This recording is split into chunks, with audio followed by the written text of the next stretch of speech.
Hello there. Today I'm going to teach you how to read music. Well, I'm going to teach you how to get through a very basic piece of music. If you want to get more advanced, you'll have to watch my other videos about reading music after you finish this one. They're cumulative, so you have to watch them all in order. But at the end, you'll be able to read music, so yay! Alright, let's start at the beginning. At the top of every piece of music, you have the title, a subtitle if there is one, and at the top right corner, the composer, arranger if there is one, and the lyricist if there are lyrics. Under all that boring stuff, you have the actual music, which is written on sets of 5 lines called the staff. In most piano and some percussion music, it's called the grand staff. You can learn more about that in my piano reading video. At the left side of every line of music, what's called the clef is written. There are several different clefs, but the two most common are the treble clef and the bass clef. Just like the treble and bass knobs on your radio or music player, the treble clef represents pitches that are higher, while the bass clef represents pitches that are lower. The staff is divided into smaller, bite-sized pieces called measures, or bars, which make the music easier to read. Dividing each bar is what's called a bar line. This is just a single vertical line covering all 5 lines of the staff. Again, there are different types of bar lines, but keep watching my videos to find out what they mean. Almost everyone knows that the musical alphabet goes A, B, C, D, E, F, G, and then starts back at A again. Each of those letters represents a pitch, and pitches are represented by notes, which are placed onto either a line or a space on the staff. Each line and space has a specific note that it refers to, and it's different for each clef, but here's how it goes for treble and bass. On the treble clef, the lines make the acronym E, G, B, D, F, or Every Good Boy Does Fine. The treble clef spaces spell the word face.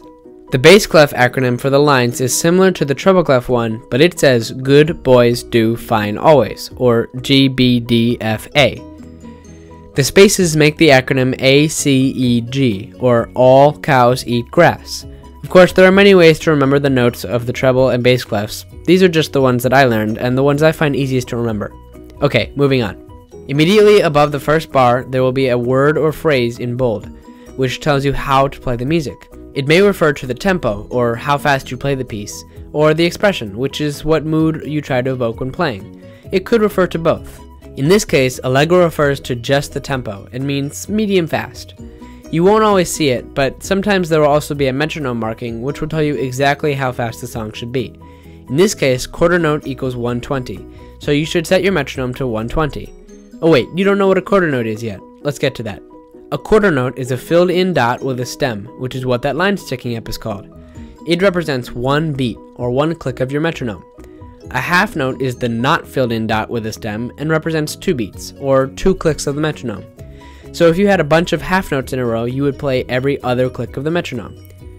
A whole note is a not filled-in dot without a stem and represents 4 beats, or 4 clicks of the metronome. Just like the half note, if you had straight whole notes, you would play every 4 clicks of the metronome. Alright, here's where it gets complicated. Next comes the eighth note, which represents 1/2 of a click of the metronome. Eighth notes look just like quarter notes, except they have a little flag coming off of them. If you were playing straight eighth notes, you would play 2 eighth notes every time the metronome clicks. Here, I'll show you. Alright, here's the metronome at 120. Eighth notes would sound like this.